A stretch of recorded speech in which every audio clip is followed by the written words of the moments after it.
So the last couple of weeks, I guess you and I, all three of us, have been the object of just like, we're getting treated like three guys that watch the documentary. Right. To learn about Ralphie May. Like, right now, for people who don't know, I think it was last Saturday, I woke up to an email from a writer. Nice guy, nothing. Yeah. He's just doing his job, sure. And he's trying to put an article together for his ex-wife. And, I think with you, he twisted your words around. Yeah. With me, I told him facts, that things that I had seen over the years. I had, like I said, I'd been there when Lana had a day job. Right. And she drove a Camry. I've been there since day one. Right. So, and now, in hindsight, you look at bits and pieces and go, oh, I caught this, I caught that. I still remember one, and I never told anybody that she was, when people get married to be... like a gold digger? Gold digger, that was a lie. She was there when there was no money. Yeah. So I give Lana all those credits, but I have a couple disagreements with what happened, how things were handled after his death and 2 years prior to his death. You know, and all three of us know here as men that Ralphie was no saint. Yep. Ralphie had demons that were coming back to haunt him, but they were all awoken by this horrible relationship he had found himself in one day. Yeah. He was trapped. If you look back at what I saw, what I see. Yeah. And you guys, before the podcast started, told a story where you heard her, on the phone saying, kill yourself. Yeah, he was crying and the whole thing. I mean, we're men. Let's talk about it. Because just let people know. It wasn't, Ralphie's relationship at the end of the past couple years, it wasn't happy-go-lucky. They were going through a divorce for years, and it was back and forth. And Ralphie was a mess emotionally, physically. He was losing weight, but at the same time, he was gaining weight, drinking a 12-pack of Coca-Colas. I think a lot of people think, oh, Ralphie's a big guy. He always must have ate a lot.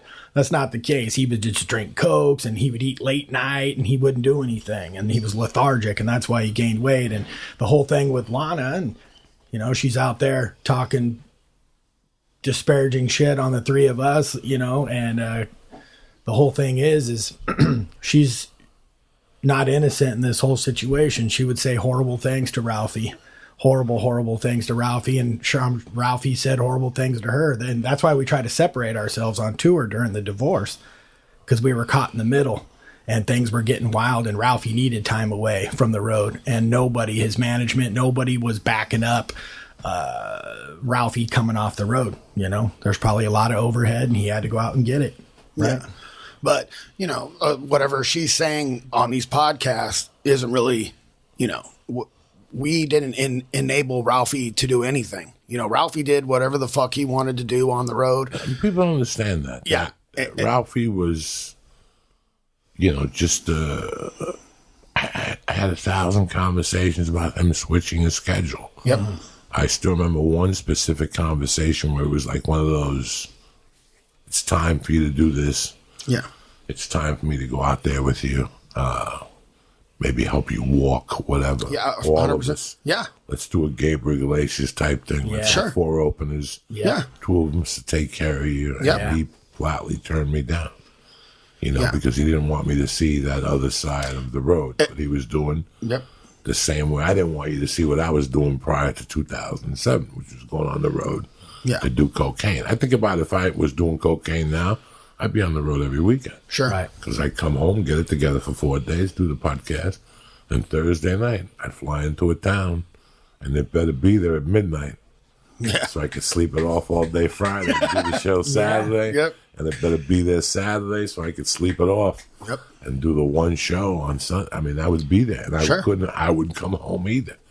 This was all, we all saw this Southern kid with manners just become a star overnight. Yep. And then we saw him even climb higher fucking goals. And then something happened. Like one day, just something switched, And it was sad. You know, I heard little things here and there. For anybody who believes this, whether you believe this or not, we never really had a conversation about pills. Right. As much of a junkie as I am, I didn't have the heart to confront him because I knew that I would lose him. Mm-hmm. He wasn't the confronting type. Right. He even got his feelings hurt one time when I had a conversation with Lana after they were separated. I just tried to have a conversation with her. It got back to him. And he was mad at me like for 4 or 5 months. He didn't speak to me. That's how sensitive of a guy. Well, he felt betrayed because you talked to her? Right. Something had happened. I said something to Lana, something. And, you know, after Ralphie's death, the month or two before, maybe 4 months before Ralphie's death, I found out from different sources the things that were going on during this divorce, you know, accusations, you know. Have you ever been accused of something you haven't done? Mm-hmm.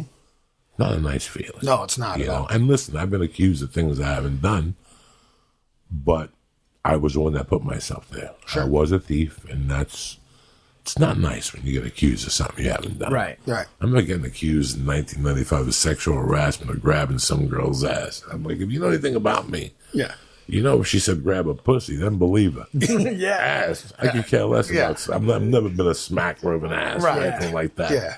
So if I'm going to grab something, I'm going to grab your pussy and do 2 years. Exactly. You know what I'm saying? Make it worth it. I'm going to grab it and grab it hard. Yeah. To fuck your clit up. Like, you're going to have clit damage. Assault too. Clit damage, you know? Right. Yeah. So it's always horrible to get accused of things. And I saw that. And now I know there was a situation where he couldn't see his kids without a supervised visit. Yeah. He didn't see his kids the last couple of years he was alive. No, and it's weird that as a man, I could tell you something now that, you know, I lost my original daughter. I have a 30-year-old daughter. We don't talk. And I could sit here and tell you all the pros and cons and tell you how the wife. But I'm going to tell you something. Looking back at who the person I was then in 1994, when I was going through all that, I wouldn't have given permission to my wife to let me see the kid. Right. I was a different human being. Not that I would harm the child or kidnap the child or anything like that, but I was the type of person that if the drug dealer told me at 4, I had to meet him now because he couldn't meet me at 8.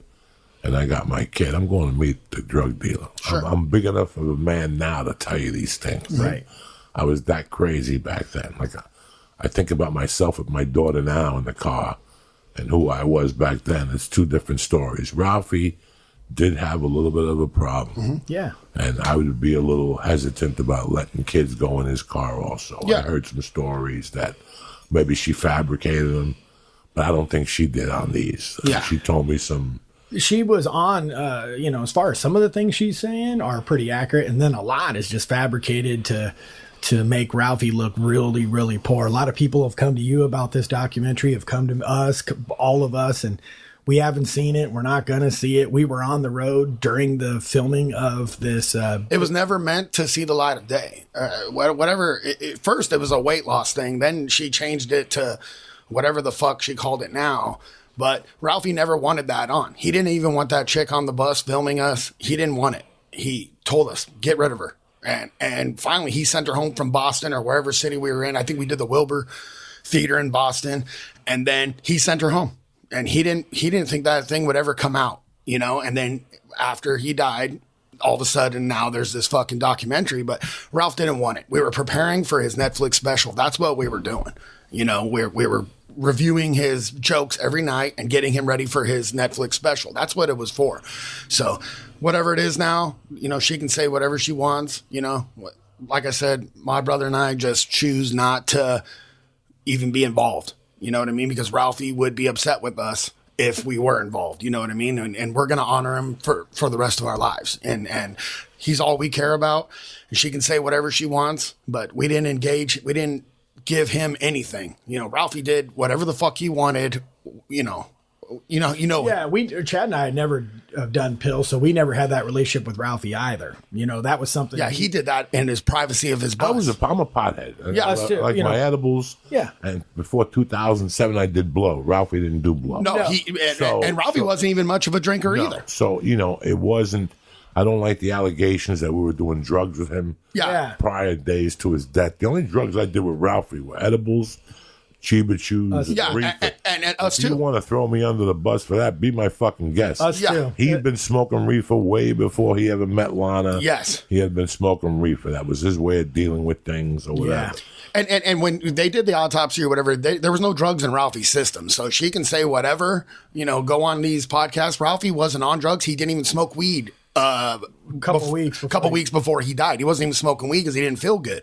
And so he was staying out in Vegas at a friend's house or whatever. But Ralphie wasn't doing anything. The night before, whatever TMZ's, that was all bullshit too. He had bronchitis. Yeah, he had bronchitis and Ralph wasn't feeling good. And, so whatever it is, but I know that me and my brother did not enable him to do anything. Nobody enabled him. If anybody knows any stand-up comics, wiring, we became stand-up comics because the wiring is not there. Right. Something is short. There's a short somewhere in that fucking circuitry. Mm-hmm.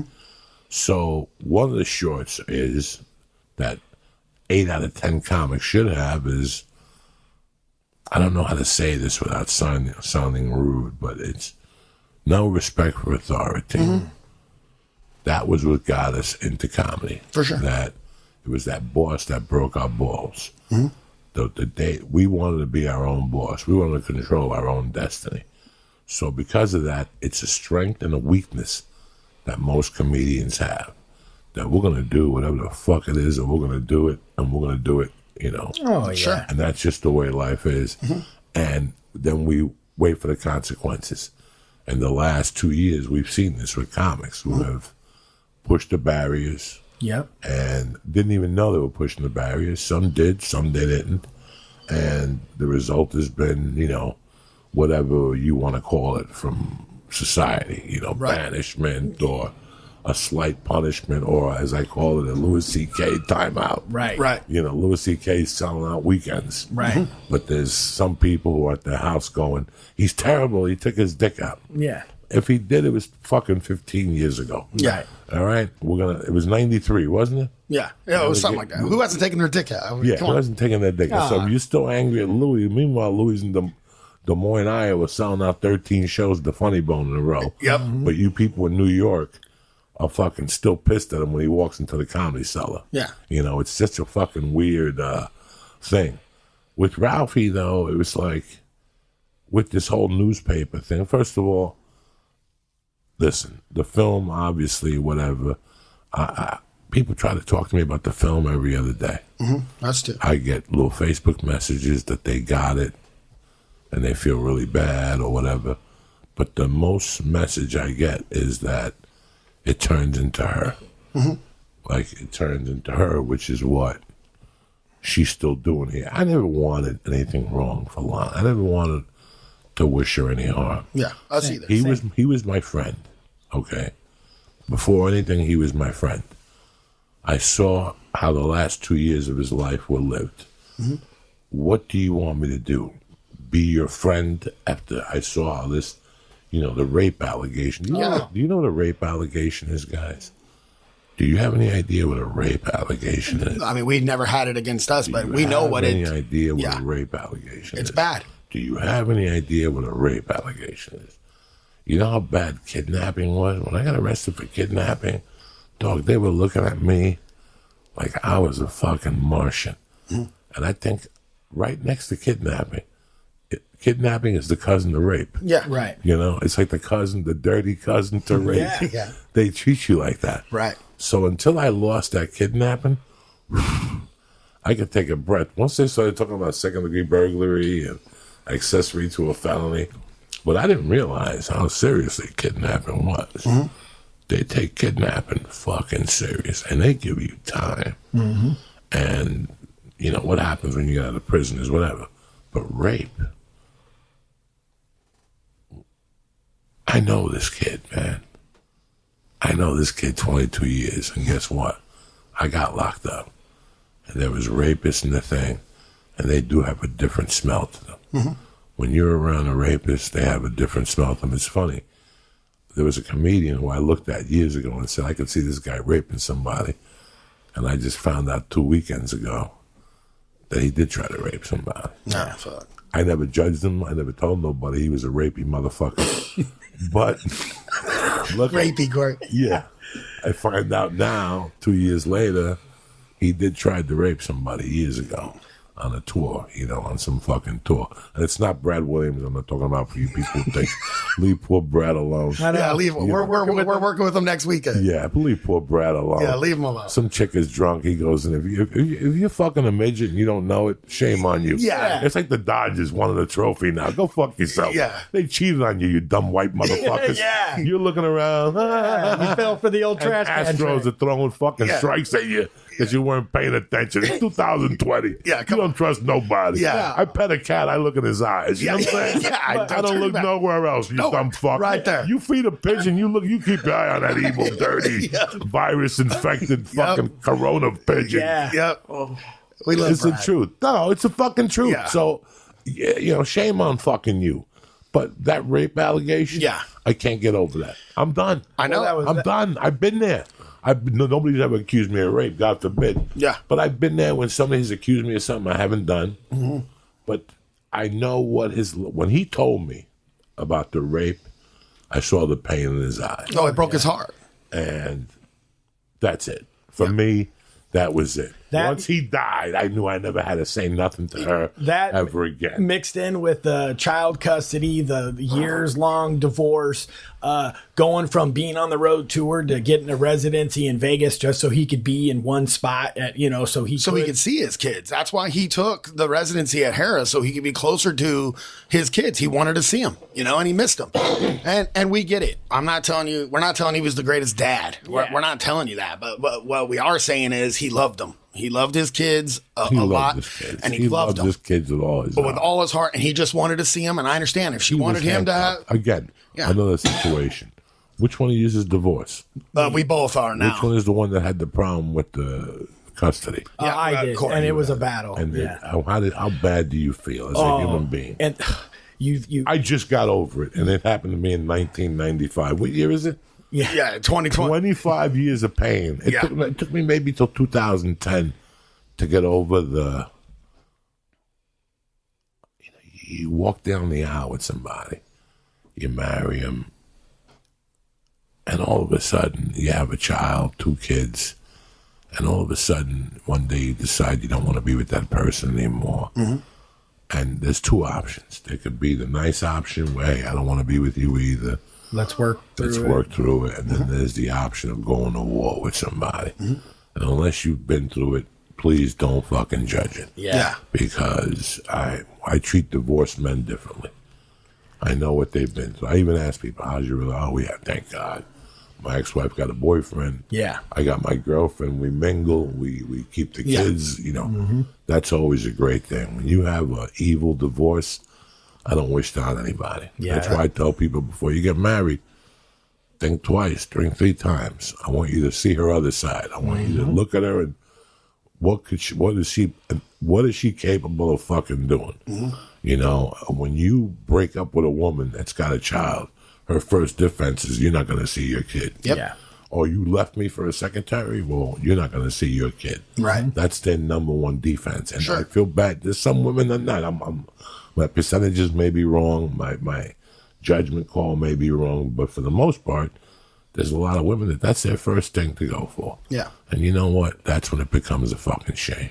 Yeah. Yeah. Because you're using a fucking porn here. We have a porn in between us. And the kids suffer. The kids do suffer because in their little minds, they can't wrap their heads around what's going on. Yeah.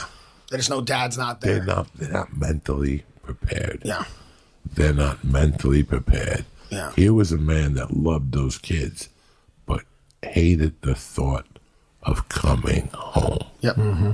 He'd take the ear beatings, and home life wasn't good for Ralph. He'd rather stay on the road or we'd just stay in Nashville.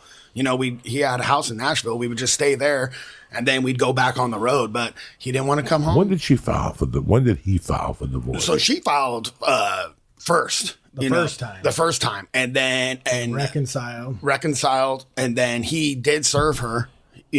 Before the 10-year anniversary, they were going to be married for 10 years. He served her, and she talked him out of it. Whatever. And then that was 2015. Yeah. And then he went through a 2-year divorce. You know, he was living in Vegas. Harrah's leased him a house. He's living in this big 6 bedroom fucking house by himself, just sad. And we would go see him and visit him. But yeah, the last 2 years of his life, he was going through a hell of a fucking divorce. And people don't really think about that. You know, she's, poor Ralphie or whatever she's doing now. But she put Ralph's life through hell the last 2 years of his life. You know it. We all talk to him. You talk to him every Saturday. And he just, his last couple years of his life, man, was not happy times. I can tell you that. And it was tough for him to perform. He'd be an emotional mess about the whole thing, and it was tough for Ralph to perform. And then he got sick and he couldn't kick that sickness and ended up, passing away that night or whatever. So here we are a couple years later and people are still talking negative about the poor big boy. It's like, hey, let's let him rest in peace and let's talk about the good things and let's put a rest to I'm going to tell you something, being though. pissed When off. a club owner or a club manager say something, a story to me about Ralph, they always follow it up with, we really loved them too. Oh, for sure. It was a shame. Yep. Let's get this straight. Yeah. There wasn't a club owner who hated that man. Never. That man packed a room. Yep. That man took care of the wait staff. I learned from him he would bring a pound of weed for the wait staff. Oh, yeah. And he would tip them $300 each. Yeah. Like he would line up the whole fucking staff and he'd give them a couple $100 each at the whole staff. This was a guy that would give you the shirt off his back. And, for somebody to write an article about somebody based off a fucking book that his assistant fucking wrote. Yeah. Oh, Ralphie did not write that book. And some fucking shit. And now the words of Lana Turner, who is an angry woman. She got angry. I mean, things have not worked out in her thing. I wrote her an email. Oh, did you? Yeah, I wrote her an email right after Ralphie died. And I thought about it for 3 days before I answered it. Oh. I wanted to answer it as Ralphie's brother would answer it. I didn't want to answer it as Joey Diaz would answer it. Sure. Fuck you, you cunt. No. I wished her luck. I told her if I was her that this was not, I told her the truth. This is not your town. Yeah. If you haven't figured that out yet on your own, shame on you. Yeah. Shame on you. Right now in the state of this town, you are, I knew when he died that her blindness is so obvious that anybody would know that the party was over. Party's over. Let me take this house. Fucking dump this while the market's still high. Make a future for my children. This is not bad advice. Take that house in Nashville. Put that on the fucking market. Go down to Florida close to your grandparents. That's exactly what I told her. And work the ships with a fucking suitcase of money in your backpack. Never mind Ralphie. Don't bring Ralphie up anymore. Go for Lana's identity. Look at the club schedules. Before you read this article and make your judgment, look at any club schedule. I'll send you $5 if you can find her. She's not doing club. Nobody's hiring except flappers. Even the Ice House. I've heard through a confidential informant at the Ice House that they weren't going to hire her anymore because she was doing Ralph bashing songs. And it bothered the management. It bothered the management of the fucking Ice House that she was still up there 2 years later singing a Ralphie bash song. Which breaks my fucking heart. What are you bashing? You're in a fucking house in the Hollywood Hills. Because of him. Because of him. You drive a fucking Range Rover today because of him. Not because on your merit or because you did fucking Big Mike's fucking rooms on Tuesday nights at some fucking bar. That's all from his fucking sweat that smelled like Billy Goat fucking milk. You ever smell his neck? You think Lee's neck smells We lived with him. We know. Yeah, we smelled all kinds of shit on him. Believe me. You smell Lee's neck and you'll go, this is nothing compared to Ralphie's.